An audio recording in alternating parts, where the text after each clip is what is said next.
And we're live. Welcome everybody to Sweetcast. This is a stream of Sweetcast, and I'm trying out a new format. I think I did this a few weeks ago. I'm gonna try it again. I think that it's effective. I think that people like it. There's this thought that having long streams that just last forever. I'm gonna adjust my camera here. Is the way to go for YouTube. Like if you're gonna do a stream on YouTube, you have to sit and talk for 4 hours straight at least, and have very little prepared and just sort of just ramble. I don't know why that is. Maybe it's Joe Rogan has made it popular. Some people are very good at it, and it works well. I'm not sure though that that's the rule. I think it's the exception to the rule. So I've got several things that we're going to talk about tonight, and I think it's going to be a great show. I think you're going to enjoy it. So we're going to get into that, and then I will have Charlie Snogans on. I'm going to start really soon. He'll be on really soon, and we'll see what's going on with him and what's going on with the campaign. And it's been a great weekend. So yeah, appreciate everybody coming on. We'll see as people start filtering in. In the meantime, K Manifesto, hello. We have Ara is here. Hello. Husu first, hello. Your boy Roland, hello. Welcome. Glad to see you all. All right. So first things first, first things first. Okay. This is a comics channel. We're going to talk about some current events and stuff, but it is comics. And part of enjoying comics is reading comics. I got a good deal on some comics. So lately I've been reading BPRD, which has been a lot of fun. And the thing that stands out to me is that it's so simple. In as far as the story structure goes, it's very simple, but I don't get tired of it. It's very satisfying. So if you know, I've been getting these Hellboy library editions, but I got a really, really good deal on volume, 5 and 6. And I didn't realize how huge these things are. They're massive. They're the same size as the other library editions, except for they're thick. Like they have so many pages. It's ridiculous. This thing has got to weigh like 6 or 7 pounds. It is so heavy. So I'm excited to get into those. I have been enjoying it and learning a lot of how to build. That's so heavy. It's a workout. How to build a universe organically. I think the right way, as opposed to pre-planning, deciding you're going to come out with a universe. You come out with a character and you see how the character does. And if people like a new character, well, then maybe it warrants their own series or something, their own book. But I just like that about it a lot. All right. K Manifesto BPRD is the bomb. I'm really liking it. It's not Mike Mignola, but is this controversial? I kind of like the guy's art better than Mike Mignola. It's very similar, and I could see how some people would say that they let's see. Guy Davis, is that the guy that did all the penciling on this? People say that it looks the same and you can't distinguish it. I can tell a difference. Definitely there's inspiration, but I like the way that Guy Davis draws female faces in particular. I just think they're pretty faces, even though they're in that same style. So I like it. Let's see, what's this? Is the stream dropping for anyone else? Oh, there have been problems with YouTube. I heard this last night, or when was I on with Peter? Saturday night, whenever it was, everything's bleeding together. I was on with Peter, and for some reason, the stream will blink in and out. I think that's a YouTube thing. It's been with a lot of streams. So sometimes there's some delay, and sometimes you'll hear the audio, but you won't see video. Apologies for that. I have no idea what's going on, and I don't really have a way of fixing it. But it is what it is, I guess. So that's the answer for everything. We're going to look over at Fatal real quick here. Fatal is doing fantastic. We've got 3 days left, and this is in the first 30 days. So no surprises. This will be a 60-day campaign. I'm going to extend it for another 30 days. But the idea here is to enlist the help of Indiegogo's algorithm so that you kind of get a bump in the midway point. So that's the goal here. It's been going very well. But I'm a little suspicious to see if it really matters, because here's my theory. If people think a campaign is ending, that's why they back it. If you tell them that the campaign is not ending, it's halfway, I'm not sure that that makes people back it. I'm not sure, but we'll find out. Let's see. Fix this now, Clint. I borrow ideas. So something, I don't know. I hope you can hear me. I don't know what else to do. It says I'm live, so I'm going to keep going with it. All right, so Fatal is live on Indiegogo. We're so close. We're less than 10 away. And let me refresh this real quick, actually, because I opened this up and then I got the stream ready. There's 2 more backers coming in. So we only have 7 backers away, and we'll hit 1,000 backers, which is a big deal. That it means something. It means that you're in the big leagues if you get over 1,000 backers. I don't know why it seems arbitrary to me, but we're gonna go with it. It's a big deal. So 7 away. I'm no doubt that we'll do that. We might even do that tonight. Who knows? Backers have really been coming in. Beyond that, the new addition to the campaign is the t-shirt. I have had a lot of people ask for this t-shirt, specifically this t-shirt, which, you know, it's black and it comes with this image. You can see it here, and kind of how, you know, see how the page is black. It'll just bleed into the shirt. So I like that because it's not just a square box printed onto a shirt. I always think that looks unprofessional. This is going to be like nicely faded into the shirt. I don't know how else to describe it, but very cool stuff. You can pick up the shirt right now on Indiegogo. And if you're international, I should have posted the link. I just didn't put in international because I wasn't thinking about international. Apologies. But I have a secret tier for international. It's exactly the same, but it'll allow you to order it and put in an international address and still get the book, or still get the shirt rather. So that's the deal. So if you haven't backed it yet, check it out. It's a great time to back it. This will help us. It's another, you know, important point, halfway point through the campaign. And it'll help, again, enlist the help of Indiegogo. And 2, if you have already backed it and you want this sweet shirt, it is now available. And we already have 12 people, and I think 2 international people that have purchased it. So 14 so far. And this is brand new. So yeah. This is unfortunate. All right, I'm gonna head out. This is unwatchable later, Clint. I'm sorry about that. I don't even know what to do. It's just YouTube. I don't know. Let me know if anybody else is having a problem with that. I don't know what to do about it. So we're just gonna keep going forward, and I'm gonna hope it works for most people. All right, so we will get back to that. First news item for today, and let me, before I forget, I'm gonna send this link. Oh, here's a question though. K Manifesto, when do you need picks for those of us who picked back to get drawn into the book option? You can send them at any time. The only thing that technically I'm waiting for is when the campaign ends, it allows me to lock those backers in. And that means that you can't refund. Not that I'm suggesting that you would send me a picture, get drawn into the book, and then ask for a refund, but Indiegogo just doesn't allow us to lock it until the campaign is over. Hope that makes sense. So you can send me those pictures now and we can start looking at it. It won't be official until the campaign is over, and then I can lock those tiers. So that's the goal. So yeah, hope that answers your question. And you can email me sweetcastclint@gmail.com if you want to get a jump on things. And if you have some ideas, if you want to die, we're not going to make big changes to the plot, but we could probably rack up a body count. We could make you have a beautiful woman on your arm. We could, I don't know, do something silly. You want to be made into an alien? I don't know. We could figure something out. Vigilante Williamson, some stream is dropping, but it's happening on other channels as well. I don't know why. Sorry, guys. That sucks. That is too bad. All right, I'm going to send Charlie the link real quick here, and we'll get into the news. Charlie has the link. All right. Next round of business. By the way, did you notice that up above me, I finally hung up those prints from the Downcast campaign? That was pretty fun to hang those up. I want to fill this whole wall behind me with prints and other things. I think that would be fun. K Manifesto, hook me up with Moxie.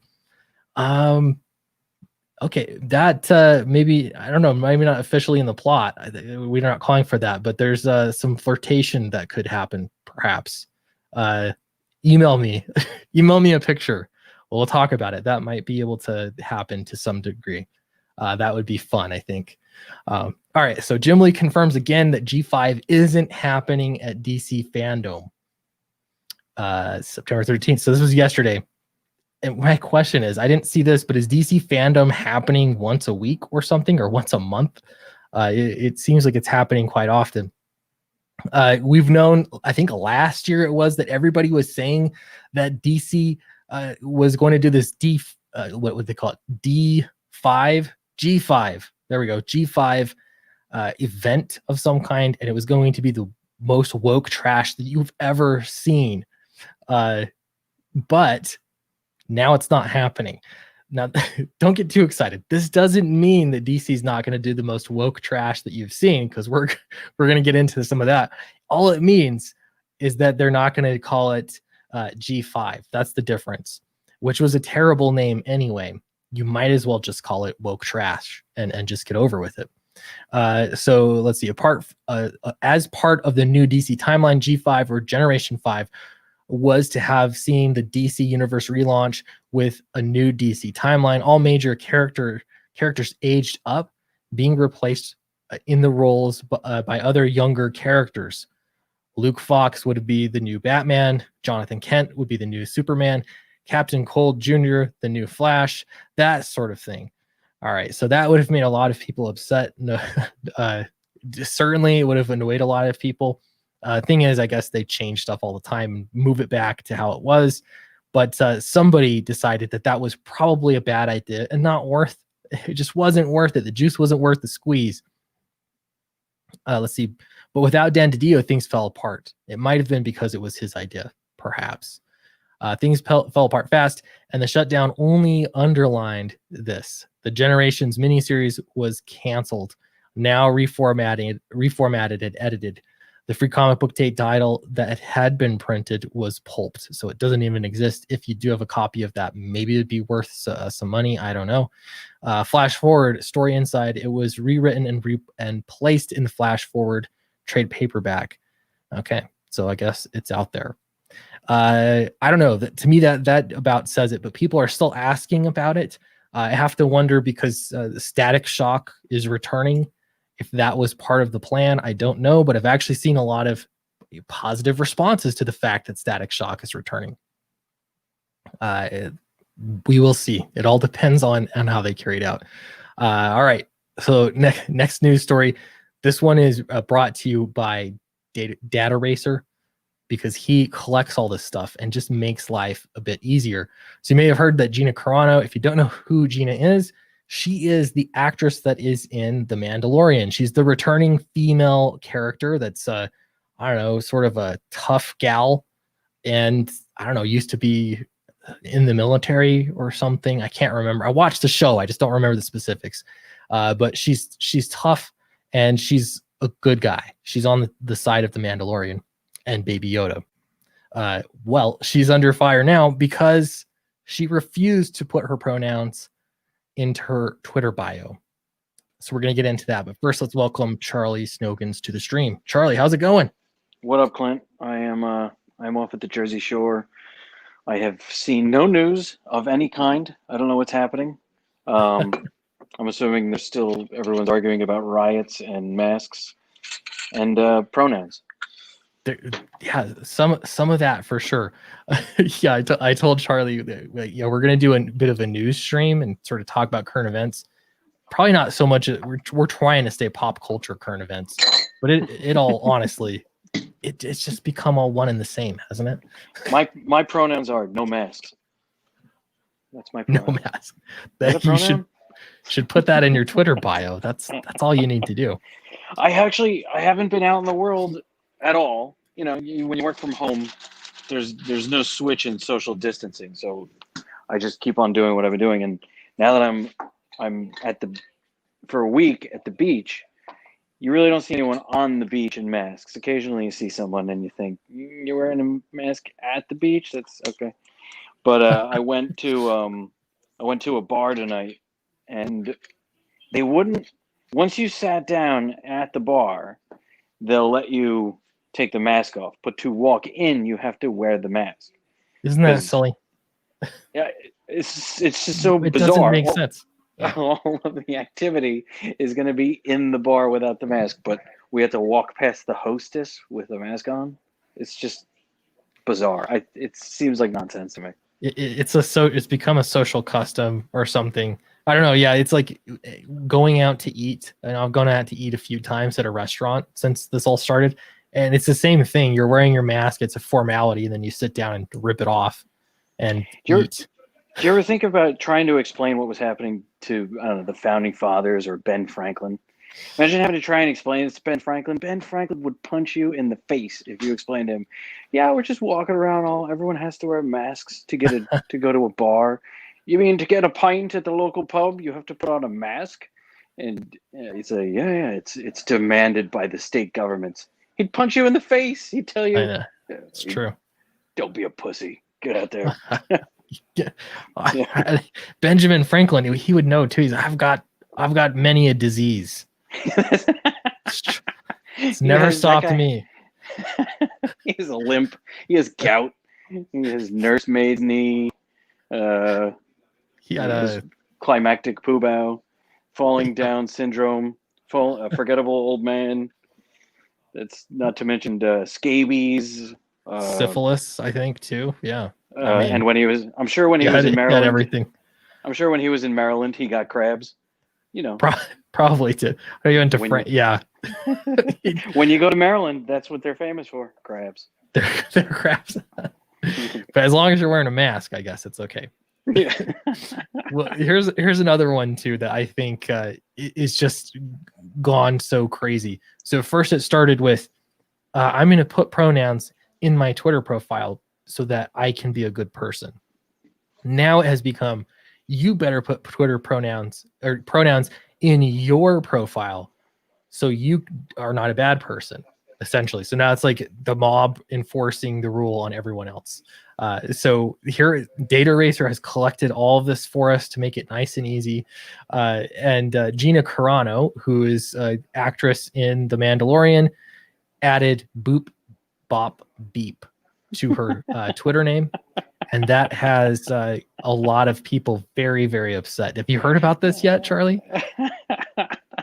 I glanced at it on Twitter and thought, geez, funny. And it would take who to stand up to a mob? Not just an actress, but an actress that could twist your head off of your spine.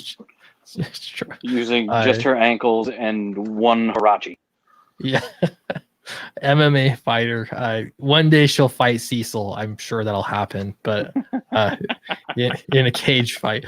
In the meantime, though, she's just fighting wackos on Twitter, apparently. So she sums it up here because people are asking, why is everyone so upset? I saw people posting pictures at a convention or something with her, and they said, can you edit Gina's face out of this picture? You know, like they went to get a picture as a fan, and now they're upset. It's madness. And why? She says, they're mad because I won't put pronouns in my bio to show my support for trans lives. After months of harassing me in every way, I decided to put 3 very controversial words into my bio: beep, bop, boop. I'm not against trans lives at all. They need to find less abusive representation. Oh, holy smokes. That last sentence is brilliant. Yeah. Holy, she's gorgeous, and she kicks ass, and she's brilliant. She's smart. She's funny. Right and brave. Yeah. And this it's weird that this is brave because you saw the same kind of stuff coming from J.K. Rowling, or coming at J.K. Rowling rather. And she's seems to be a pretty progressive person, but on this issue, people have just been going after her like rabid dogs. It's been insane. So yeah, whenever I see it anywhere, like in an email, in the signature line of an email, from somebody somewhere, or on Twitter, it just kind of makes me cringe a little, because the assumption is if they don't put their pronouns, they're perfectly happy with you assuming their gender. Like that's sort of the plan. So I'm the same way. If you want to assume my gender and happen to be wrong, I guess that's on you, not me. You mean But the way that's the okay. humans have been doing it for, I don't know, 148,000 years? Right. How many times have you been wrong, do you think, in your life? Let's say before 2010. Oh, How many times? I have been wrong once before that. And I remember like seeing someone in the grocery store. And I think I was like 16 or something. I was bagging in a grocery store. And I said like, here you go, sir. And I was wrong. It was not a sir, it was a ma'am. That was embarrassing. But to be fair, it was only the one time. So well, we have led very different lives. you do that wrong a lot. It's a big mistake to make, but I mean, I could just tell you, leaving school, I was at school on 27th and 7th. I was 22 years old, and friends and I would go downtown and met up with my brother-in-law and a couple of other artists from school and whatever. And we went to a bar and we thought, oh, we're down by Chinatown and we're going to go up a little higher. And we thought, how about a German bar? And we were going past a bar. It said Edelweiss. Edelweiss? And I thought, hey, yeah, that's German, just like in The Sound of Music. Sound of Music, So yeah. we thought it said Edelweiss. It was Analweiss.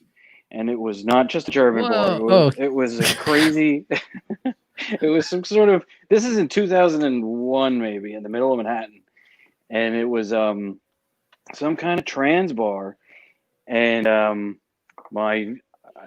it was a gay bar, trans bar, I don't know what it was. You were over there just misgendering people right and left. We misgendered the whole bar to begin with. And then we walked in, and my brother-in-law, it was my brother-in-law and me and some artist friends, and we bought 7 Coronas, and the 7 Coronas, they handed us to them. I don't know why we were all drinking Corona. It was summertime. And the bartender said $49. So my brother-in-law freaked out. $7 for a bottle of Corona? Now, he starts arguing with the bartender, who was, to this day, I don't know, I'm pretty sure it was a woman with a beard and a dress. And he started a huge fight with her. And we almost got thrown out of the bar before we even touched our $7 Coronas. For those Coronas, huh? And it was, we misgendered everything. Then we just hung out for another hour in there and thought, okay, this might be the wrong bar for us. Yeah, I don't know. It's just wild. Like all of the control over what you ought to say, what you can say. And I don't know. And this is how it's enforced essentially, which is cancel culture. Now the word cancel culture, that term, is a naughty word. If you say that at all now, people get really upset. Even though I think it happens everywhere for all sorts of things. Even the cancel Netflix thing, you could say that's an extension of cancel. You're calling for something to be canceled. But it's just weaponized often against individuals. I'm fine if it's a corporation and you want to boycott a corporation. That's what a boycott is. When you're trying to destroy someone's life, that's a different matter. So here's Gina Carano, boop bop beep, says, I don't think trans people would like all of you trying to force a woman to put something in her bio through harassment and name calling every day for months, such as racist, transphobe, B-word, weirdo, hope you die, I hope you lose your career, you're fat and ugly. That's the thing too. She pointed out something, really good point here, is that most of the people saying this kind of stuff are not themselves trans. Just like most of the people rioting that I see around are for Black Lives Matter. They're a bunch of white people fresh out of college, maybe still in college, looking for a job or someone to feed them. I don't know, but it's always somebody else that's upset. Like they, for said group. That's the craziest thing to me. They've been trained. They trained the little revolutionaries to be abusive and aggressive in every direction that they can be. And I don't know, that's the culture. That's the culture that they've been brought up in. I don't know how we missed it. How did we avoid being part of that? I mean, I think I got in on the beginning end of this in college, and just that I would take classes where you had to analyze a movie and figure out why it was racist, what was problematic about it. I had a specifically had an assignment that did that, exactly that. It was kind of insane. And so now it's just like there's all these people that are out there trying to comb through social media, movies, comics, everything that they can to try and find something that's problematic, because then you win the trophy. You've figured it out. So there's a long list of people. So now you'd ask for receipts. Have you been harassed for months? Here are the receipts Data Racer has collected together. And the first one is, "Oi, Gina Carano, block me before I stamp on your self-entitled transphobic COVID loving head." Does she love COVID? I've never heard anybody say that before. Stinky wait, you forgot his very clever tag. Stinky lady. Stinky lady. But we'll point out here, he or him, her, whichever one this is, said stinky lady. That's a misgender because Gina Carano has already told us that she's beep, boop, bop. So that's right. That's problematic. All right, here's another one. "You're not the victim here, you transphobic hag." That word is coming back. Hag. "Yo, Disney," and here's where you try and get her fired from her job. "Yo, Disney, when are you going to fire Gina Carano for being openly transphobic and a passive-aggressive racist, as opposed to just an aggressive racist or a microaggressive racist? Passive-aggressive is worse, I guess. Don't be shy, Star Wars." Tagging in Star Wars now. "Fire Gina Carano for being a transphobic piece of trash." Let's see. "Nah, you're just transphobic trash." Trash is a big one. "F off, you stupid." Let's see. "F off." Hey, I don't know who this. Robert Leager. See something. "Your company is LGBTQ. Iger. Robert Iger. Robert Iger. Okay. Disney, right? Isn't he in charge? That's the man. That's right. That's him. LGBTQIA friendly. I don't know what those last two ones stand for. Friendly. Yeah. "Gina Carano has no place in The Mandalorian or any other Disney property. Her behavior is explicitly transphobic and disgusting." Wow. So this is a bunch of try and get her fired. "Hollywood should blacklist her."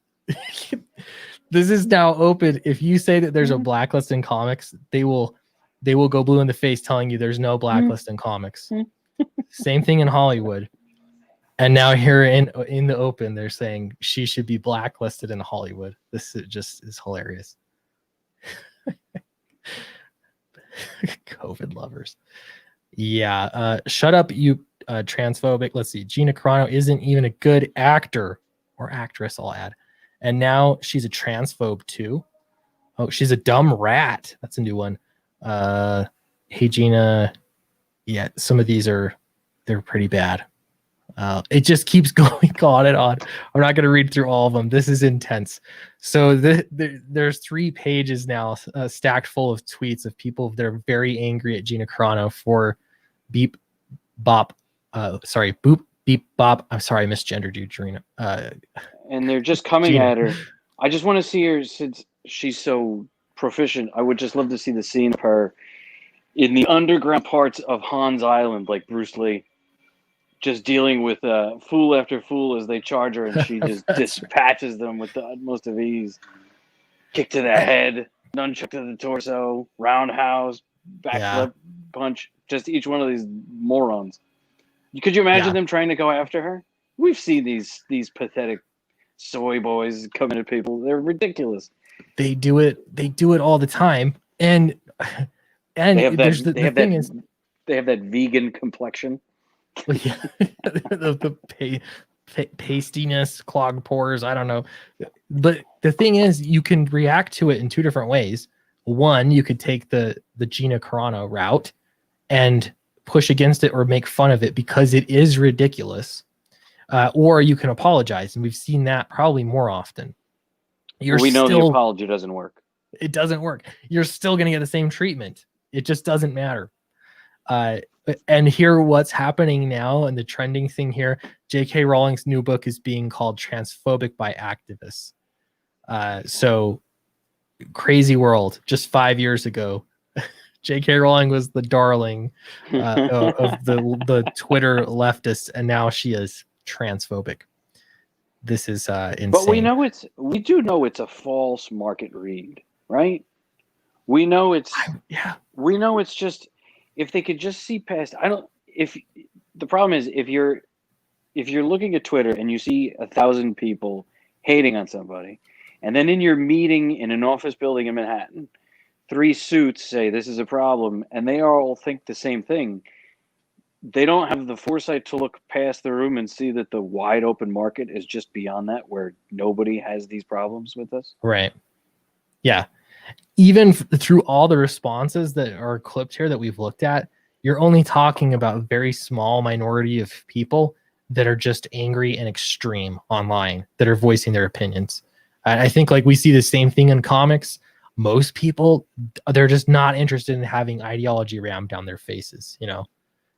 Yeah, exactly right. I think they are misreading the market. But if there's nobody in the room to sort of get their attention and say, I used to have these conversations with people when I did argue with people when I was in the room in a studio space in Manhattan, and politics would come up, and 8 people in a circle would all say the same thing. And if it wasn't true, and I'm always the libertarian in the middle who would just sort of say, the only role I played was, none of that's true. And now you're all yelling at each other about how you are angry about this thing that is fake, right? I mean, so if there's nobody in the room to put the brakes on, then the idea just keeps rolling, and then they have no I don't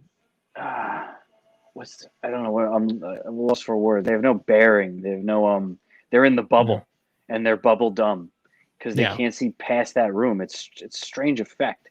It's sort of this cyclical brainwashing where it just goes round and round and gets farther away in this accretion disk of nonsense away from anything that was real. And social media makes it worse because you can be so selective about what you see and what you don't see that it makes that bubble even thicker, I guess. Yeah, Scott Adams calls them silos, information silos.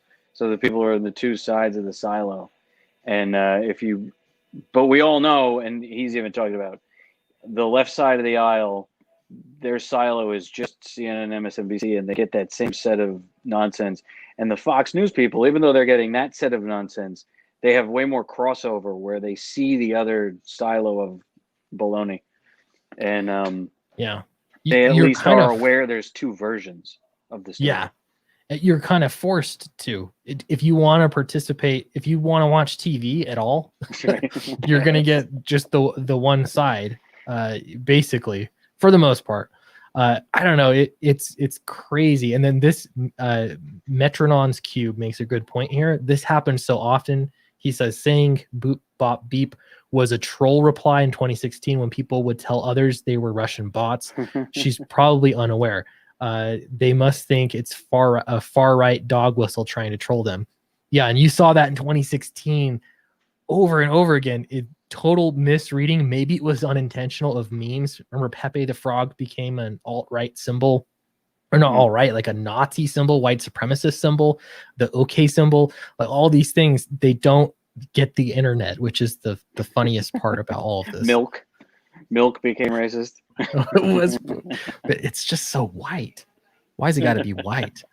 All right, so we're going to take a little commercial break here for Fatal, which is on Indiegogo right now. I'm going to post the link here in the chat. The link's below too in the description of this video. And right now we're doing very, very well. We're over $53,000, and we're only. Should I refresh this? I think it's been long enough. Let's see.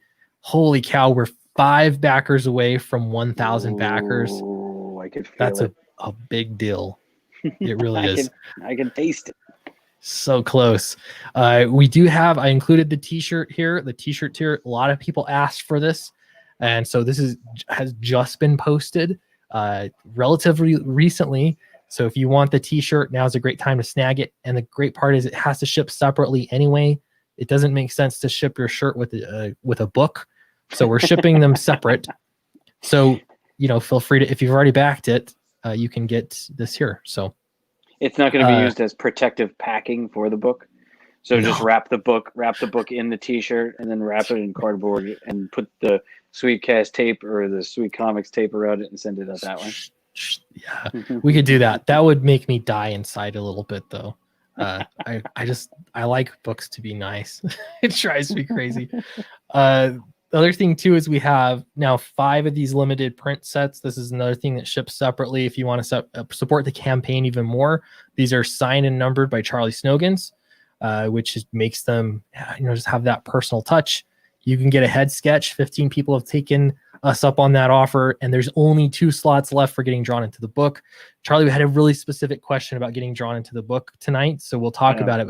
But one of the guys that bought to get drawn into the book wants to have a romantic moment with Moxie. So he's going to send me an email. we'll talk about it. But I was like, she's flirtatious. Okay, I was going to say I think there's a scene for that. So that's an awesome request. That works really nicely for one scene specifically. Cool. Yes. Yeah. So that one will be taken. But yeah, if you have, I don't know, a creative idea, we're not going to massively change the plot, but there's a lot of really stuff we could do that would be, I think, fun. So a lot of story and a lot of crowd scenes that I am dreading. Yeah, it's coming. Can we avoid these crowd scenes? I'm trying to, Clint, write us out of some of these corners. We'll do some action, some speed lines, action scenes and speed lines. I imagine that's faster. I have no idea. Yes, the speed lines and any sort of stylistic sort of zip pans and explosions, abstractions and explosions. Yeah. That's right. Very cool. Yep. Cool. Yeah, absolutely. That's exciting that guy requested that. That's very exciting. I'll be happy to. Smart guy. Yeah. So we'll be getting pictures pretty soon here for those backers. So yeah, if you haven't backed it, check it out. I'm going to post a link again. And if you're a moderator, help us out and spam it. Unfortunately, YouTube is treating streams very poorly. I don't know why. So for some people, it's cutting in and out. I apologize for that. I can't do anything about it though. I don't know, tweet at YouTube. That's the only way I've been able to get them to answer me. They won't even answer emails, but if you tweet at them, they'll respond because for some reason, Twitter scares people. For some reason. Because it's public. Yeah. It's you shouting in front of someone's restaurant. I ate their shrimp scampi and I was sick for 3 weeks. Don't eat at this place. You were in the sandwich board. Yeah, they don't want that in front of their restaurant. Right. Not even a big company like YouTube. You can make videos talking about how terrible YouTube is and they won't care. But if you put it on Twitter, for some reason, that matters a lot. So and if you put it on Parler, they'll really be upset. Oh wait, no, they won't. Okay, they won't care. Okay, so Rob Liefeld has been on an absolute tear today. I love following Rob Liefeld on Twitter because any given time of the day or the week, you can go see what he has said, and he doesn't care. He says whatever he wants, even though I think he's still working for Marvel, still getting work for Marvel. He'll say literally whatever he wants. So he usually throws DC under the bus, which can be funny. Does he have? Now you've heard this phrase. One of the phrases is "fu money." Some people have "fu money." Yeah. That's a lot of money. Does Rob Liefeld have "f me money"? That means you don't have enough money. You have so much money that you could just not only say "f you" to other people, but "f you" yourself. You could destroy your own career. That's right. And it wouldn't matter. He might. I'm guessing he's probably got some significant money, but I don't know. I don't know. He must, right? There's some. Oh gosh, you just said his name too. Scott Adams. he said that before. He has so much money he can say whatever he wants, complete freedom. Maybe Rob Liefeld's one of those people. I don't know. Well, and in Liefeld's case, does Image make him rich, or does the Deadpool movie make him rich? That's a good question. Does he not become super rich until the Deadpool movie? Because that's his creation, right? I don't think Marvel has as good of a deal when it comes to royalties as DC does, or at least that's what I hear. So if you were working at DC and you had movies based off your stuff, you're going to get some money. Yeah, because Ethan was telling us about the royalties from just those terrible movies for creating the Flash's mother and the Ironside jail.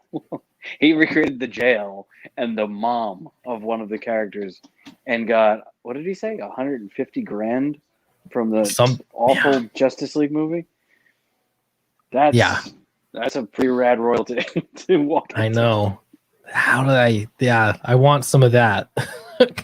Well, so Rob Liefeld made Deadpool and Cable, among other things, Warpath and he made the X-Force characters, I think, right? I think so. Yeah, X-Force, and he's still doing stuff. And every book that gets sold, even older books, and I don't know, he's probably, once you're up that far, I don't know, he's probably got money. I don't know how much though. Apparently enough though that he can say what he wants. But he actually retweeted this Bleeding Cool article. It's gossip. Bleeding Cool label it as that, but they have a leak at DC Comics, and they've been spilling all the beans to Bleeding Cool. So I have some confidence that they're probably right here. Rob Liefeld says, good article. I know for a fact that Jim, speaking of Jim Lee, called several of the big name talents and told them that they had to take pay cuts. Some of those contracts are ridiculous, big, cumbersome, albatross style neck chokers. Young, hungry talent is the way to go. Wow. Pulls no punches. Yeah, and it is true, because you get into this, and at first I was thinking, well, Scott Snyder, of course he's going to be moving on and doing his own personal stuff, his own creator-owned stuff, because that's what he wants to do. But the other side of this is that DC was de-incentivizing them to work for DC. It started to make no sense when you're starting to cut pay, which of course they got to do anyway, because they're in trouble. So here we go. Here's a few different of the people leaving. They said Grant Morrison's run on Green Lantern was truncated, then extended, but he won't be continuing on Green Lantern, and no replacement project lined up. So he's probably one. Scott Snyder, we already know about. He has his creator-owned American Vampire at DC, but nothing else is announced. And he's already said himself, so this isn't a surprise, but he's going to be doing his own creator-owned stuff. He just created a new imprint that will be part of Image Comics. So I mean, he's totally left DC, where I don't expect to see anything from him coming through DC. Tom King has Rorschach, Batman, Catwoman, and Strange Adventures series for 12 issues each, but don't expect any similar big deals to follow. That's possibly some new stuff. It doesn't really surprise me, but possibly new. It's almost like with Tom King, he's someone that, relatively speaking, has a younger career. He just seemed like he exploded and then dried up so quickly. It's kind of sad. It's almost like they pushed him to the top so quickly that was almost the death of him. Jeff Johns brought noise with Doomsday Clock and Three Jokers, but again, nothing lined up to follow. And he's doing so much with film. I don't know. Jeff Johns could probably do whatever he wants outside of DC. And how about this? We speculate that Mark Waid will be taking up Superman from Brian Michael Bendis. And then even possibly that he's been offered the Green Lantern. So that makes a couple different statements there. Mark Waid has always wanted to work on Superman. He talks about it all the time. He always wears the Superman hat. To him is his baby. It says something else in that once this whole tortious interference lawsuit happened, Mark Waid sort of got pushed to the sidelines. You didn't see a lot coming from, he was doing some stuff for Marvel, but it was so minimized. Here, this is a change in pace. He's going to be front and center if this turns out to be true. And then also going on to Green Lantern, I gotta wonder what Ethan thinks about that. Crazy. Mark Waid. So wait, Mark Waid, didn't he just do Fantastic Four with Neil Adams? That might have. And yeah. Zach reviewed the book positively. Yeah, I mean, Mark Waid's a very good writer. He is. He's just problems. How grown up then is Zach that he could review the book positively? No kidding. You're right. He's done that quite often too. Like it's pretty normal for him to say when a book is good. And there you can say that Mark Waid is a very good writer, but he's also just a terrible human being. I don't know how else to say that, but even in his own words, all the crazy stuff, he's throwing literal temper tantrums in the offices, so where he works. The opposite of Zach. If Zach is a low emotional, rational person, grown up, how I would expect grown-ups to behave. Yeah. Mark Waid is the opposite. A child throwing tantrums, behaving like it. I was going to say a 9-year-old, but I don't know. Even my 6-year-old is learning, maybe I shouldn't throw a tantrum in this situation. Right? Yeah. I know it doesn't make sense because it's almost like the older that you get and the more holes you punch in the wall. True story that he himself told. Punching holes in the wall, stuff like that. I mean, there's no excuse. Not helpful. It's crazy. Because, if you're the adult in the room, you say, "Hey, I got a drywall over that. I have to get plaster out of here." No. And the poor guy that you yelled at. That's hours of work. Oh, you're Mark Waid. You've never done real work. Oh, I get it. You don't know how hard it is to replace a wall. You child. I'll keep it clean.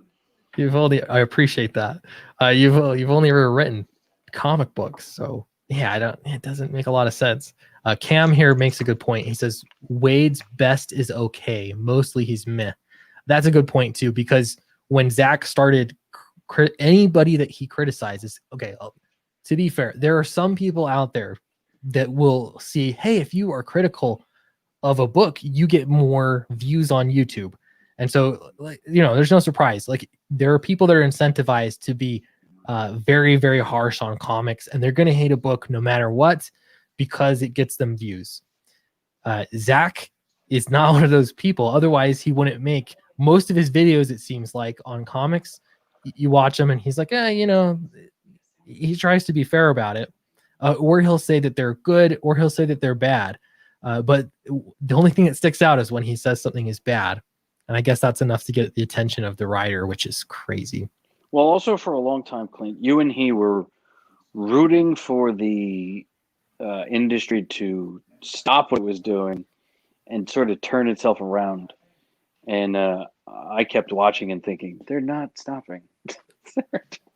They're going to drive this train into the ground hard. It's just going to go all the way down. And we're watching it.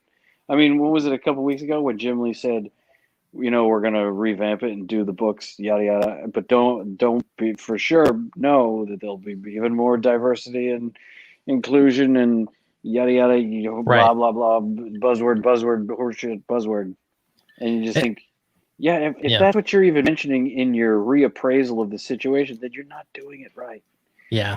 It's like you're seeing the oncologist and they're telling you that there's going to be really fancy decorations on the cast after they remove the tumor and break the bone. Yeah, there's going to be really a nice cast. Yeah, doc, but are you going to remove the tumor? Don't worry, the cast is going to be great.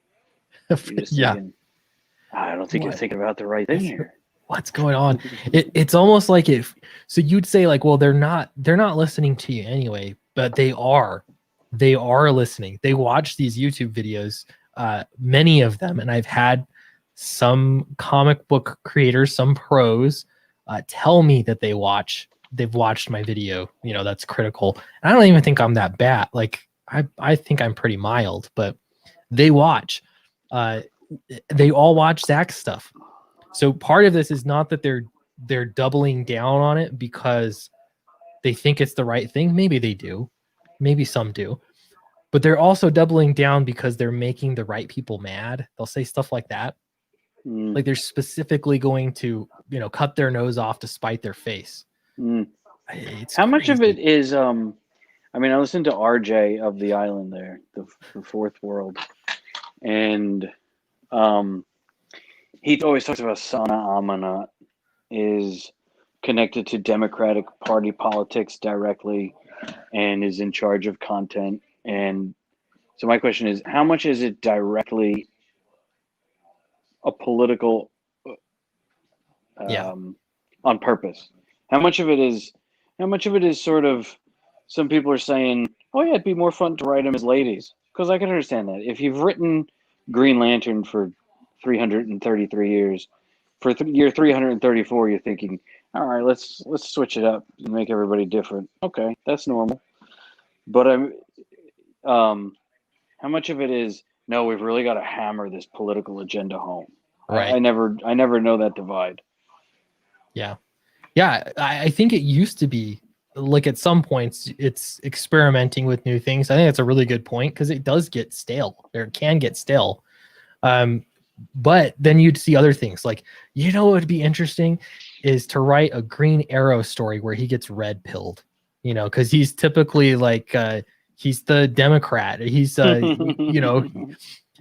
he gets totally red pilled, and he, realizes that some of the ideas he had were just terribly wrong. And then he starts, you could do a whole miniseries on that, red pilled Green Arrow. That could be fun. So that would never get approved. Sorry, what's that? That would be glorious. It would be a perfect inverse of the Neil Adams book. Exactly. From the 60s. That would be Green Arrow, beautiful. So Green Arrow and Green opposite. Lantern go around, and Green Lantern's taking him to all these cities and just saying, see, all this welfare shit just didn't work. It just made these cities worse and worse and they go worse. to Chicago and Detroit. Yeah, LA. What's on the sidewalk here? That's human feces, my friend. That there's a problem here. Now let's go to East Germany and West Germany. Now let's go to North Korea and South Korea. Are you sensing a pattern, Green Arrow? Are you seeing what I'm putting down, says Green Lantern? Then he takes him to another planet, the socialist planet, and everything's just terrible, and it's a Brave New World. And then he brings him to America and say, look how rich all these people are. The biggest problem is everyone's fat. They all have cell phones that they're complaining on the internet, with their internet connection, complaining about capitalism. And it's like, you see something wrong here. That would be fantastic. I would write that book. This is the only book I would write for DC. So Jim Lee, here's your chance. Contact Clint Stoker, P.O. Box 78376. Let's do Utah. It. That would be great. Yeah. But why write that when we can do Fatal? How is that for a transition, huh? Boy, that was seamless, glorious. You're a man in full, my friend. A man in full to make a transition like that. Smooth. That's why I get paid the big bucks here on YouTube. Fatal is live on Indiegogo. There's 3 days left of the first 30 days in the campaign. This is a great time to back it. We're going to push this as hard as we can. I do want to show you the stretch goal. I think what we'll do now, because I'm trying to do little commercial breaks, but I want to just be infomercial. So we're going to take a little different route here, but I do want to show you that the t-shirts are available. People have been asking for these t-shirts, and so here they are. $25 get you a t-shirt. And if you're international, I'm sorry, I'm just a little bit too slow on the uptake, and so I do have an international option, but you have to email me for it and I'll send you a secret perk. It's just complicated because I made one mistake, and then people started backing it immediately, so I can't change it once they start backing it. So international backers, don't worry, there's t-shirts available for you as well. The other thing too is that we added a stretch goal. I might as well go down here to the bottom of the page, and that's at $60,000, which at the pace that we're going, this I think is totally doable in a reasonable amount of time. At 60 grand, we're going to add sketch and development pages. These are so fun. I love these when I get these in comics. This is why I get these library editions, is just seeing sketches and things.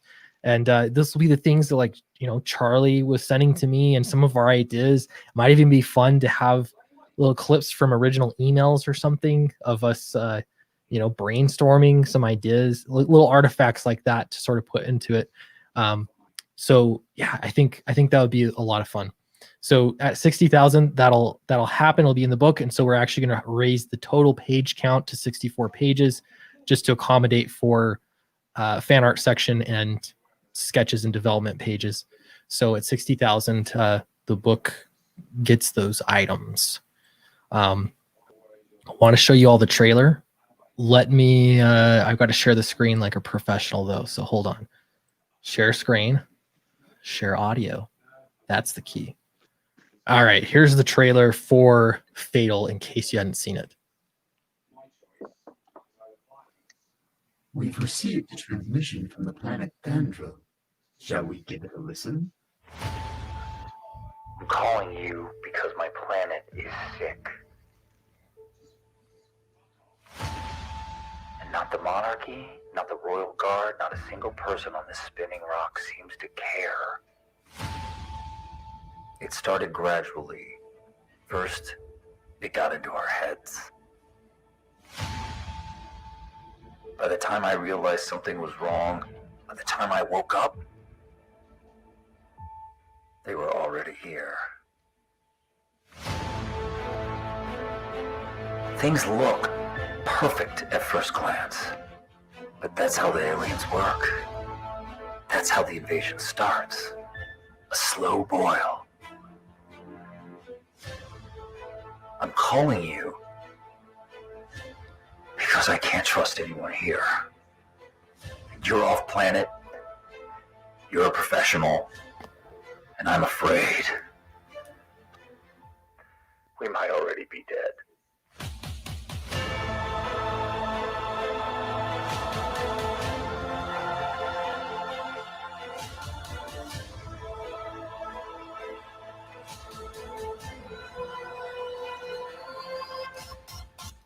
Flynn? How shall I respond? It's a job. Let's suit up. Boom. I'm still not tired of watching that. I like it a lot. I still get chills. Transmission. Oops, there we go. That's good stuff. Von Klaus, the voice of a generation. Fantastic. Yeah, he did a great job on that. This is live right now on Indiegogo. We're only 5 backers shy from 1,000, and 1,000. It's just a big deal because then it makes us a real campaign.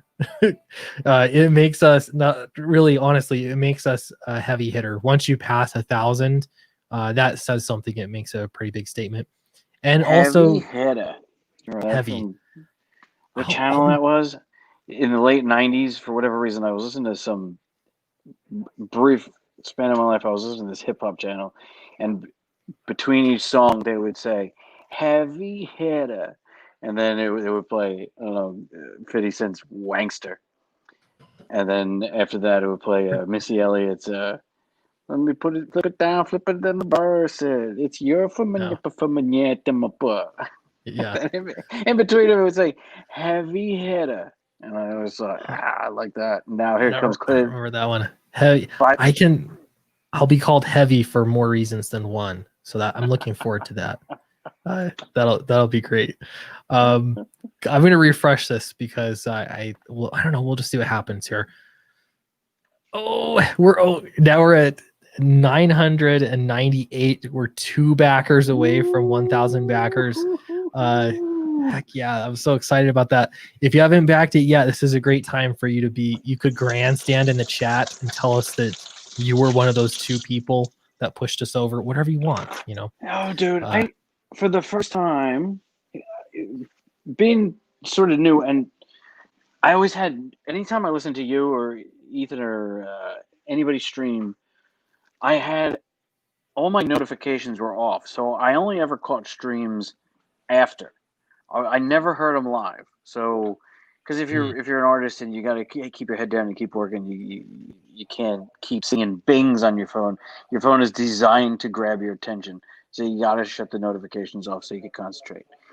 That being said, now that I see people going live, Shane or Fragaboom, now I go, I go in the chat and I I love it. It's a whole other world. After a year of watching the videos, I was completely and totally unaware of what was happening in the chat. It's not even a parallel track. It's its own thing. It's its Yeah. whole other world. And you start talking to, I don't know, Darren Wagner or Leroy or mods and your other people that we know who chat, like, oh my goodness, it's as though I was standing in a room and one of the walls fell down and I realized, oh, I'm in this bigger room. This is Right. so much fun. It is, and it's a good way to get to know people, and like, so people say like, I want to get to know, I want to network, I want to one day do my own crowdfunding campaign, or find an artist, or all those kinds of things. Just making little wisecracks in the chat actually help, because then you become familiar with people. I'll hear from people sometime. I know a lot of people watch the streams but don't get into the chat, and sometimes I get emails from people like that, and it's really cool to hear from them, to just know like, oh, there's another person out there.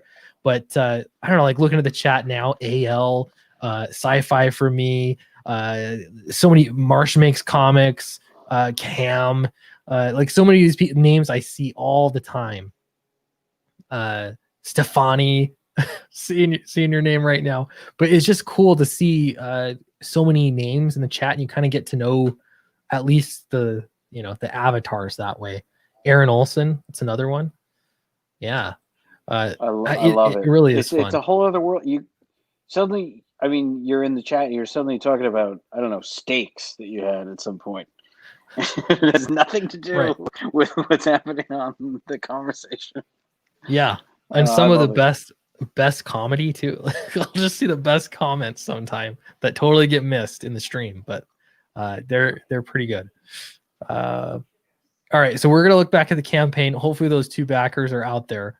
Oh, here we go too. We came from Peter Sameti's chat, the Christian Nomad. Welcome. Glad to have you here. Yeah, man. Appreciate that. Oh, geez. We were on Peter's the other night, and I came in like a straggling booze bag out from the middle of the night. That was I think that the whole thing was my fault.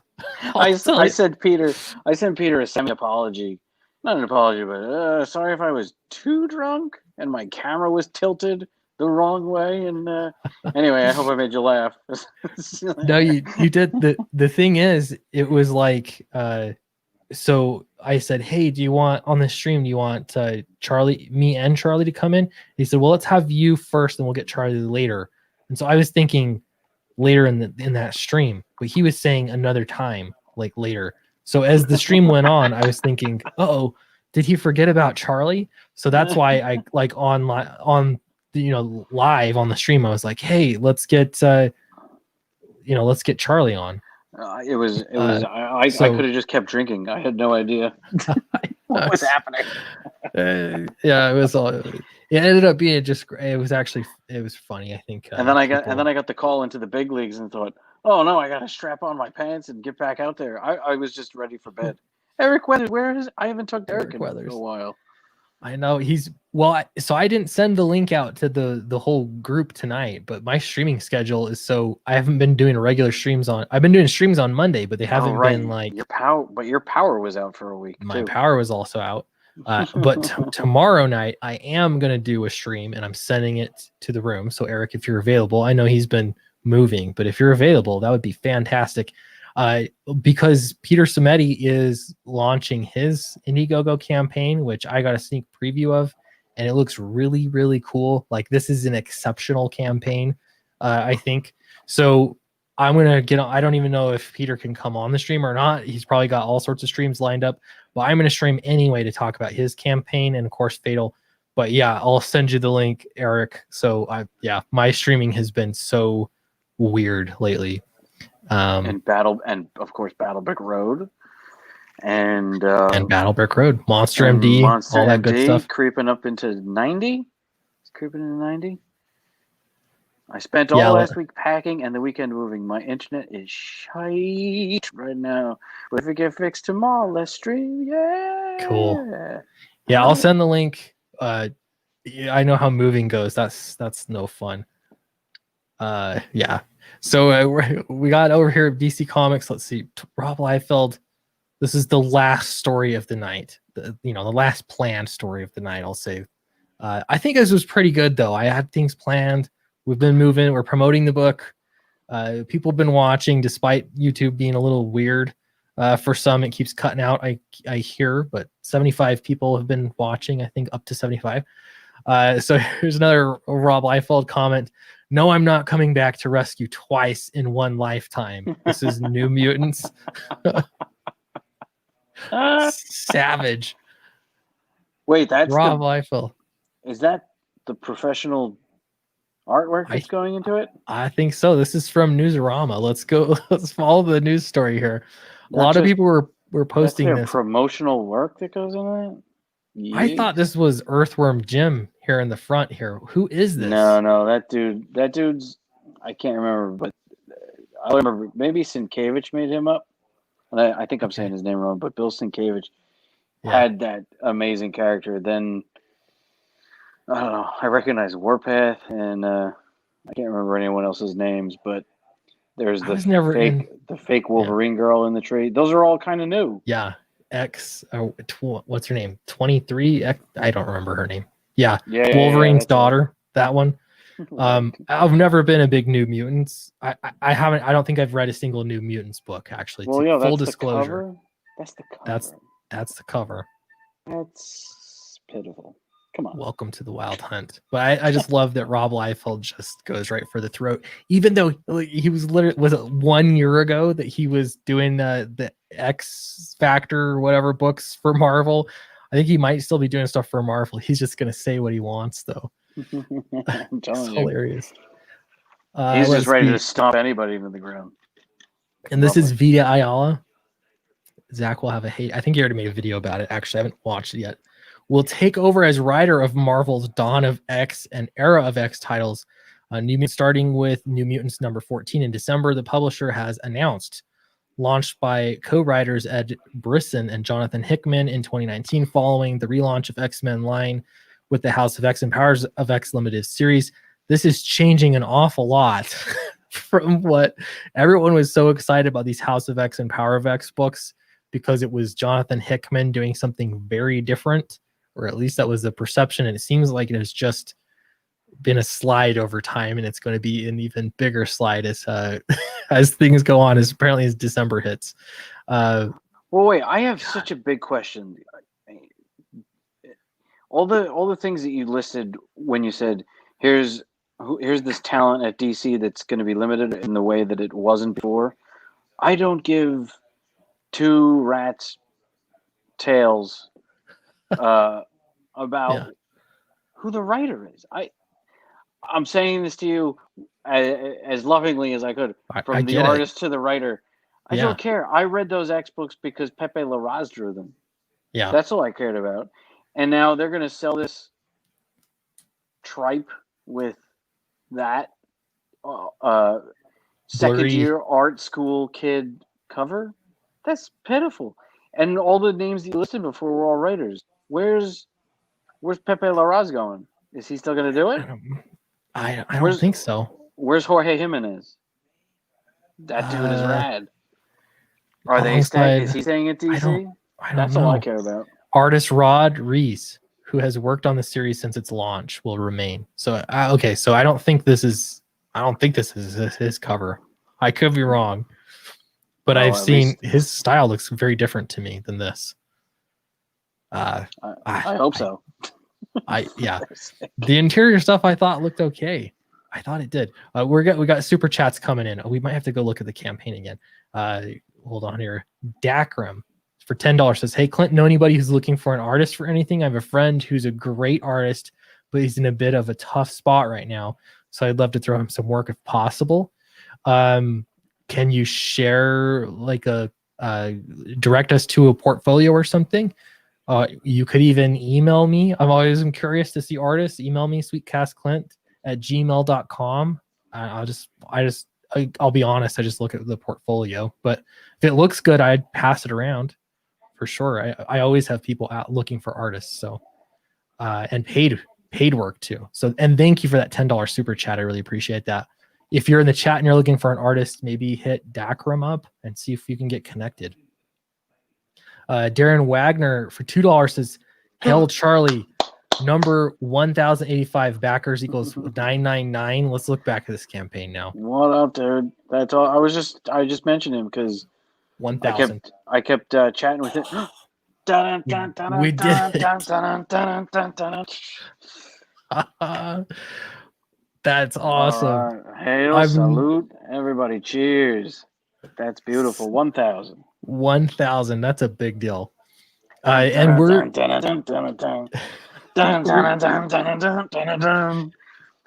just getting going here too.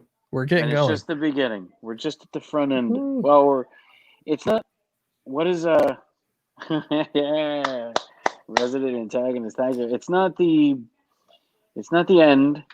It's not the beginning of the end, but it might be the end of the beginning. Can anyone tell me who that quote is from? Who's that quote? It's not the end. Idea. It's not the beginning of the end. It is the end of the beginning.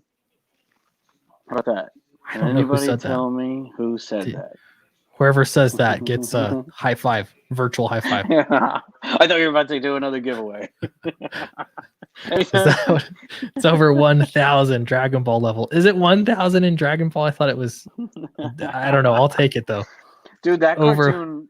I remember maybe I was 20 or so when that cartoon was starting to hit, and I would watch it thinking, I hate this cartoon. I hate this cartoon. But you know what happened? I kept coming back. I couldn't say no when I found that show on. And not only that, because they would play it in those little bursts of 6 15-minute intervals. And I no matter what I was doing, I was thinking, I hate this show. Why do I continually watch it? It's awful. And yet, when it was over, I thought, I love that show. That was it. That was my jam. that almost. So I've never seen a single episode of Dragon Ball Z, despite people telling me I should watch it. I've never seen one, but I know the meme. No, that's over 9,000. Over 9,000. That would be something. All right, let's hit 9,000. I watched 30 Rock like that though. I watched it hoping like, man, this show's stupid. I kept hoping like it was gonna get better because people are like, no, 30 Rock is great. But when I finished watching it, I still didn't like it. I love 30 Rock. There was once I still lived in Hoboken, so I don't know what that year that was, 2008 or 7. And my two favorite shows were on NBC, I think on the same night, and maybe you watched this other one too then, 30 Rock and Chuck. I remember loving that show, Chuck. I just thought, this is the most fun I could have on TV. Yeah. It was nerdy, it was fun, there was action, there were hot chicks. Yeah. That was my night. Yeah. And Community might have been on too. That's one. I loved The Office and Parks and Rec. Those were that, I don't know, that style. I really liked those. But the thing is, 30 Rock there are like 2 or 3 instances of blackface, and nobody brings this up ever. I don't understand how they got away with it. It's because it was has not a different time with we had such loose standards. I love that show, and everybody that does blackface, keep doing it. I was just last night watching Coming to America, and you know when they're in the barbershop, and my wife was saying, my wife was saying, I don't think I've ever seen this. I was saying, I haven't seen this in 35 years. This is one of the best movies, 30 years, whatever it is. And I was saying, that's Eddie Murphy. That's Arsenio. That's Eddie Murphy. She said, that's Eddie Murphy? I said, yeah, the old Jewish guy. She said, that's not Eddie Murphy. I said, yeah, that's Eddie Murphy. She said, he can't do that. I said, yeah, it's only assholes that think he can. He can do it. He can do what he wants, yeah. The majority is fine with it. Go ahead. Yeah. It's dressing up like your heroes isn't blackface. Painting your face black with shoe polish and then a red far outline around your mouth. That's blackface. It's different than just putting on makeup to look like a different ethnicity. And the thing is, in comedy too, like it wasn't that long ago when what Tropic Thunder, right? There's blackface in Tropic Thunder. It's not. Yeah, but I'll try and keep saying to everybody, it's not blackface. He is in makeup to look the ethnicity of a black man. Blackface is part of a different show. But the point of it was to sort of poke fun at the current like what they call blackface. You know what I mean? As opposed to like minstrel shows. Yes, they got in way more trouble in that movie now too for Simple Sam. What's his name? Yeah. Ben Stiller had to apologize to all the so handicapped kids who had no idea that but he wasn't making fun of. So if anybody doesn't know, he's playing an actor in the.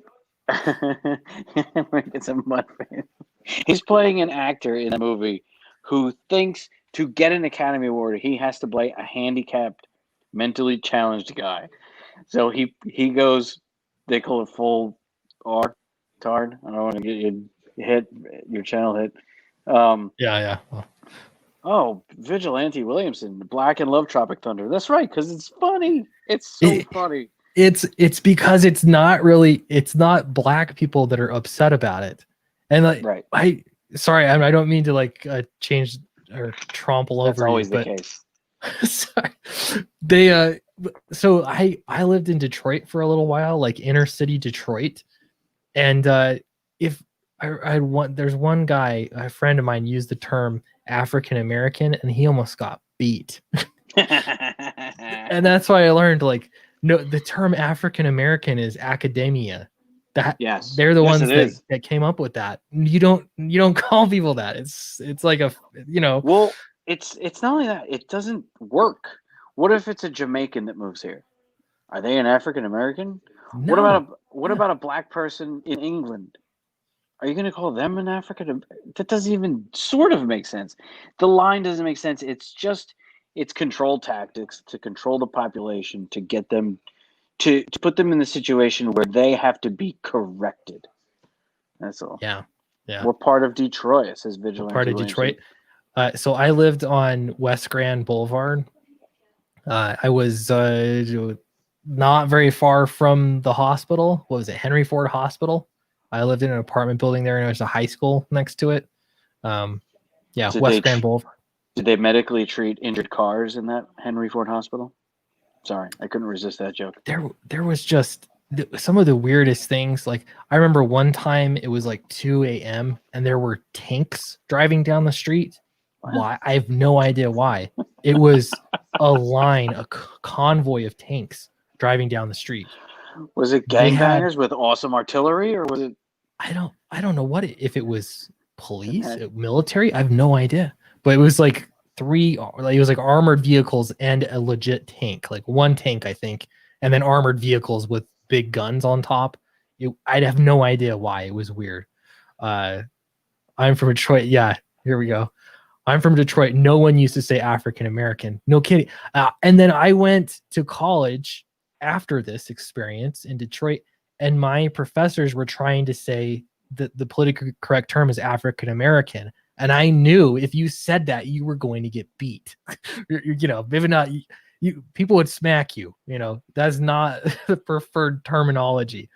But they insist on this stuff. It's silly. And they insist on. And I got to tell you too. Even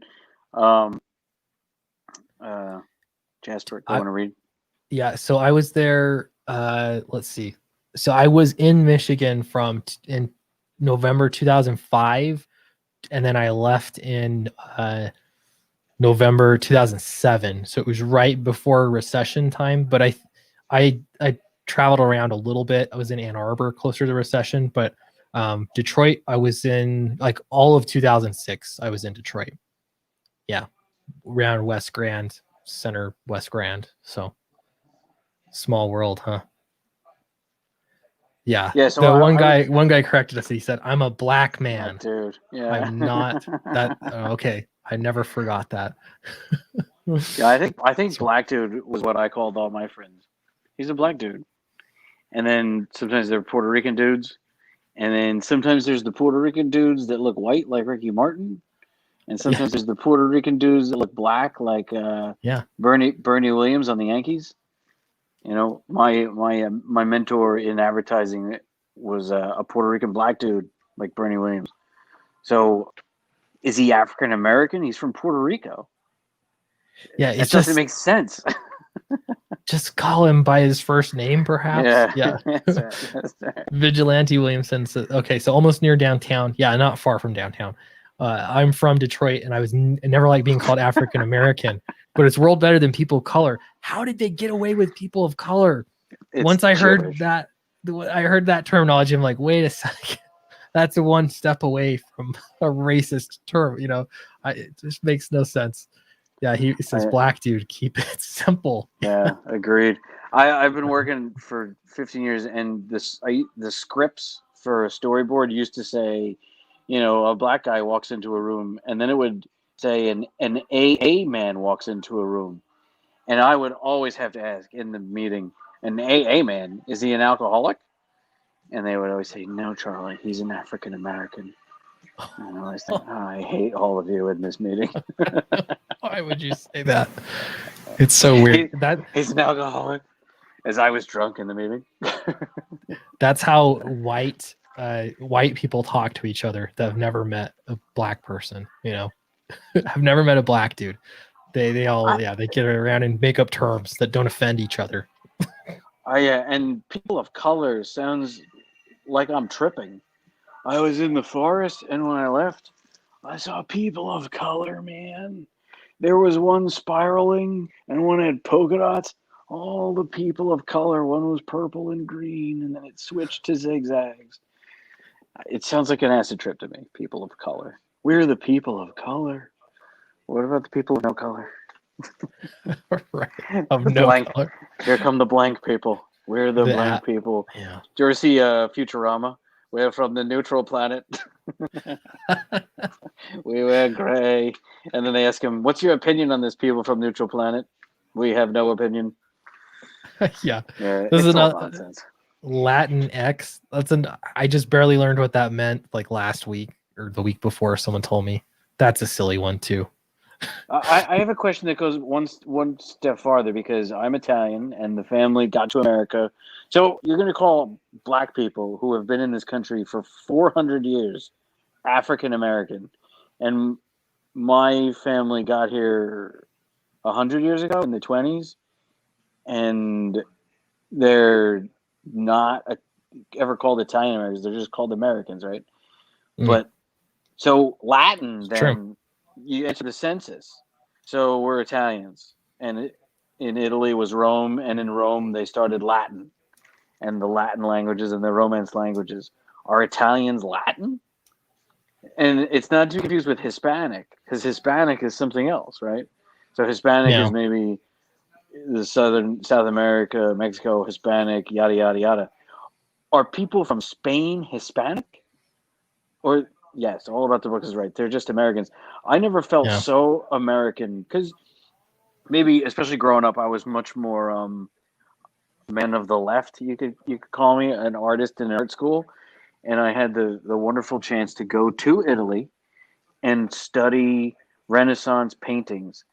And Latino doesn't. I'm black and Latino doesn't even exist.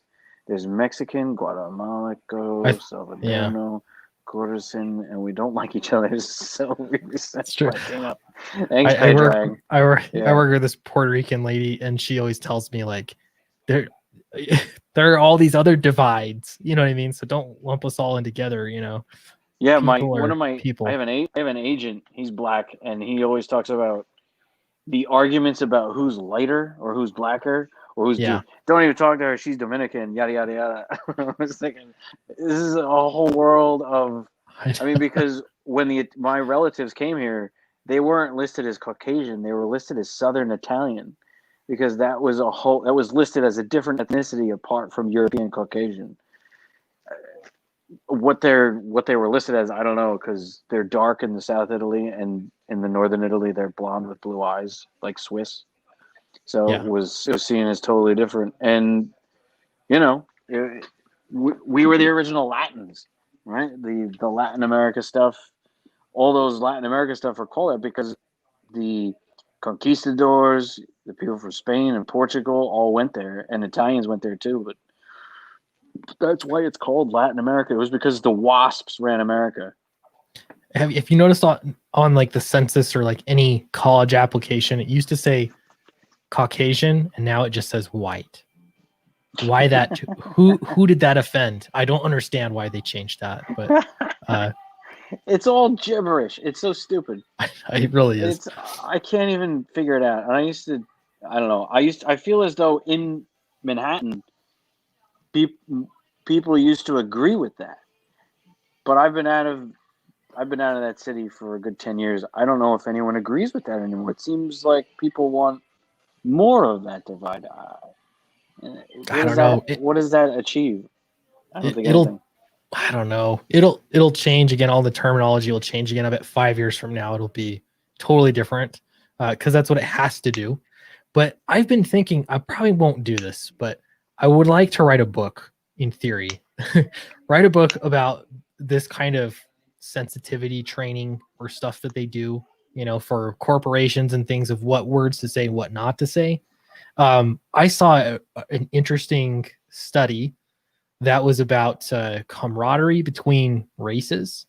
And what they found is that military groups had more camaraderie between race, like interracial camaraderie. I don't know how they defined it. But they had more of it.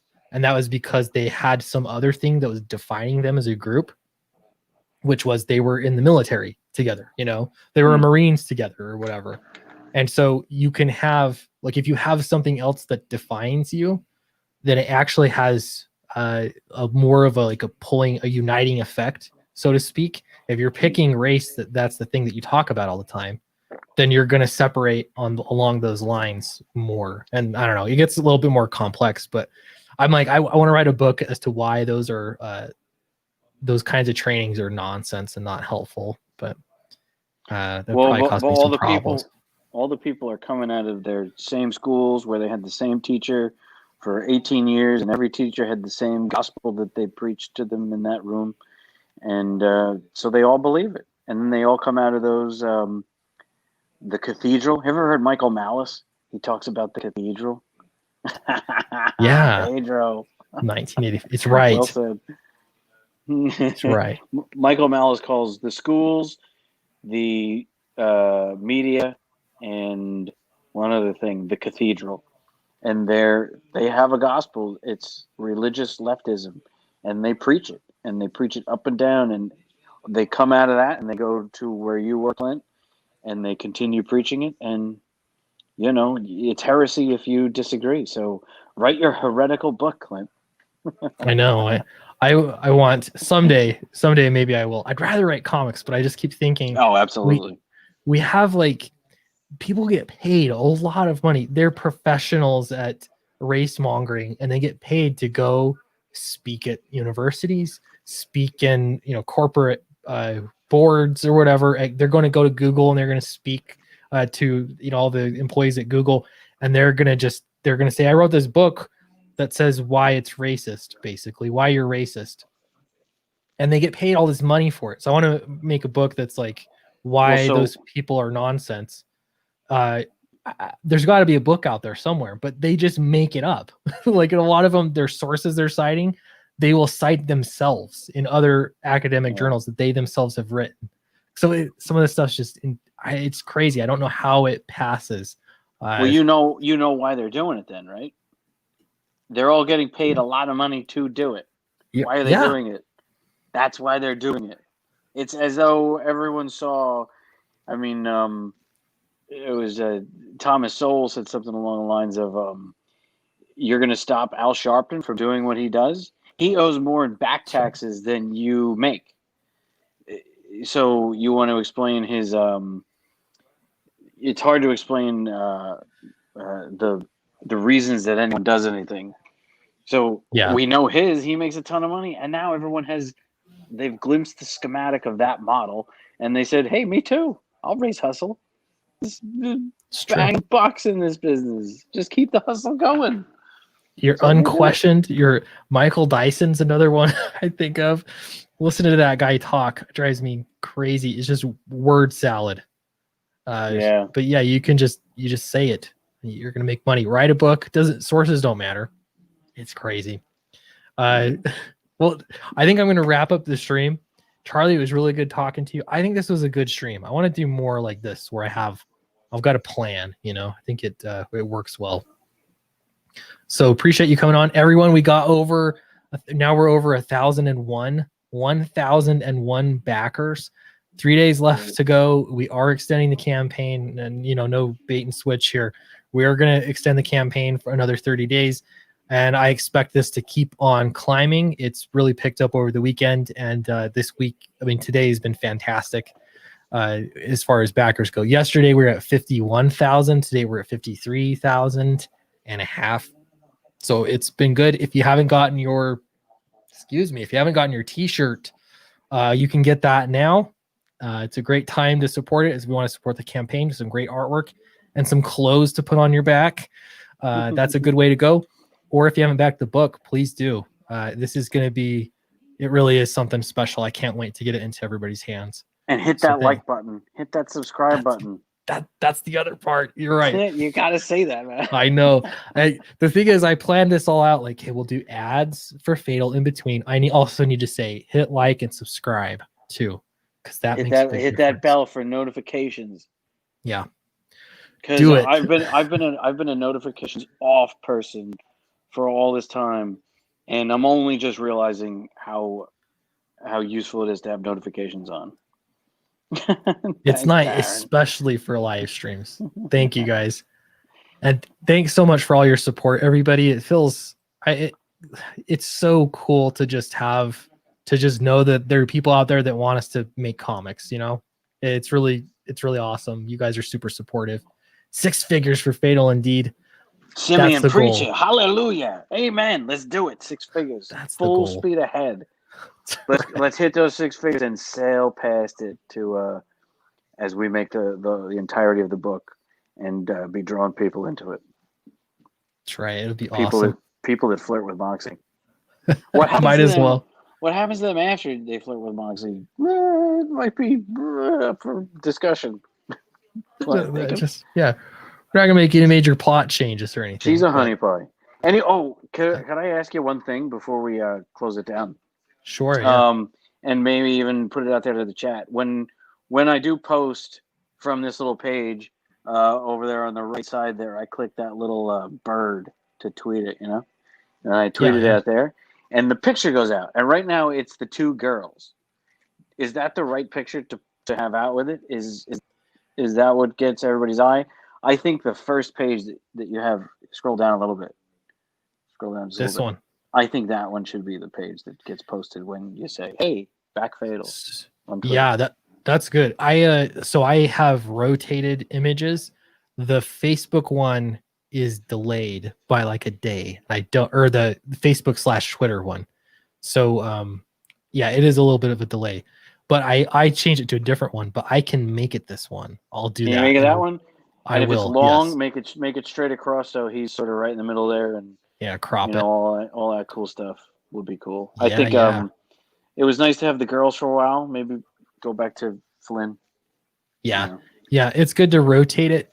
Just because we post it on Twitter so often, I'll post like, hey, we're only so many backers away from this landmark, and you got to say stuff like that to get people to think about like, this will be fun. I can back it and I can make the numbers move. Yeah, man. So, but they get so used to seeing the same image that's why it's a good idea to change it. I think, because then they're seeing something new. So that's a good idea. We'll change it to this one.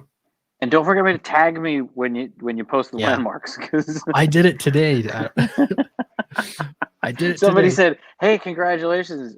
Was it Darren Ryder? He said, "Congratulations," or Chuck Reardon, "Congratulations." I said, "On what?" Well, I don't know what you're talking about. I'm at the beach. Yeah. I had no idea. There'll be another one soon. It'll be 54,000. I'm sure that one's coming up. I think the 60,000 stretch goals, we can hit it pretty, a reasonable amount of time. So it'll be good. Feels good to be above 50K. That's like, It Yeah, I feels think really so. good. It does. Really It good. feels very happy. Very happy about that. Thank you, Yeah. everybody. Thank you, chat. I love the chat. I had no idea it was there. Because from where I'm sitting right now with you, Clint, the only time I see the chat stuff is when you put it on the screen, because I'm in the StreamYard room, whatever that is. Oh yeah, So I don't actually see the chat on the screen. I only that's see true. when you post it. So I was in the dark. I had no idea. And it's so much fun to chat with everybody today. It is In all the different rooms and all the different things come up. And great. Yeah. do you have one more second? What's Okay. with hail? I, What's with hail? Why not huzzah? yeah, It feels like such an old term. Why are it's we a all saying hail? it's a meme. I don't honestly. I'm not really even sure how it started. I'm not sure, but it's a thing. I know like War Campaign was sort of owning it for a while, but I think it outdates War Campaign. I'm not sure. But yeah, I don't know. It's there. I don't say it that much just because I feel like it's being said a lot, but people like it still. So that's cool. You guys can say hail, There's hey, something I yo. like about it, because it feels I'm an old-fashioned dweeb. I grew up when my friends were listening to Wu-Tang Clan and Guns N' Roses, even younger. I was listening to Nat King Cole. So I was on a different You are old. tract of time, right? And Michael Jackson and Nat Cole and Frank Sinatra. So anyway, but that aside, I like it because it does feel, hey, to be a hail fellow, well received. That's a great term, hail fellow. But here's my reservation, and maybe Clint, maybe this is when someone's accusing you of being a hate group, and Nazis say Heil, and then people come in and saying hail. I I'm thinking, know. if somebody's accusing you of being a hate group, you don't want to be one letter away from the hate group greeting. I know. So I don't know how many people are in the chat right now. Does anybody have that? Am I just No. a New York City liberal who's squeamish? So that's the first thing I thought of when I started seeing it. When I got into Comicsgate, and I was like, why are they? But then I don't know, as time passed, I realized it legit has nothing to do with trolling, Hal Hitler or anything. I just said that full. I'm gonna get this thing taken down. Hal Jordan. Hal Jordan. Yeah, it doesn't have anything to do with that at all, but it is awfully close, which I don't know, it did make me wonder at first too, but Right, because it's close. It's a half an inch away from the other thing. And I'm just thinking, I mean, before I worked with anybody, I was warned not to work with your boy Zach. And I was thinking, I want to know who warned you. You don't have to say, but I'm curious. I told Ethan too when it happened. It was through grapevines from very nice people. I got a warning from Heather Antos not to work with those guys. They're open Nazis. And I thought, I've been listening to Zach's channel and Ethan's channel and Clint and Billy Tucci and I don't know who else. Fraga wasn't there yet. Shane wasn't there yet. And I was thinking, I've never heard anyone say anything remotely anything. Not even scandalous. I mean, Cecil made jokes, but there was nothing. I don't even think there was nothing like that. But when somebody's telling you, don't work with them, they're Nazis. And then people are in the chat saying, hail. And I'm thinking, there's nothing but this. This is the only even close to pointer that I can look at and say, there's nothing here. What are you talking about? I mean, it was self-discrediting, because if somebody says they're an open Nazi and they're not even a secret Nazi, I don't even know what to tell you. Yeah, they're just nice people. Honestly, it's the conversation we had about African American versus black dude. That's enough for them to call us racist in their eyes. So if you, as long as you're a regular person and you don't believe that makes us racist, then you're fine. But yeah, they're so entrenched in hyperbole is the thing. They make everything so much worse than it really is.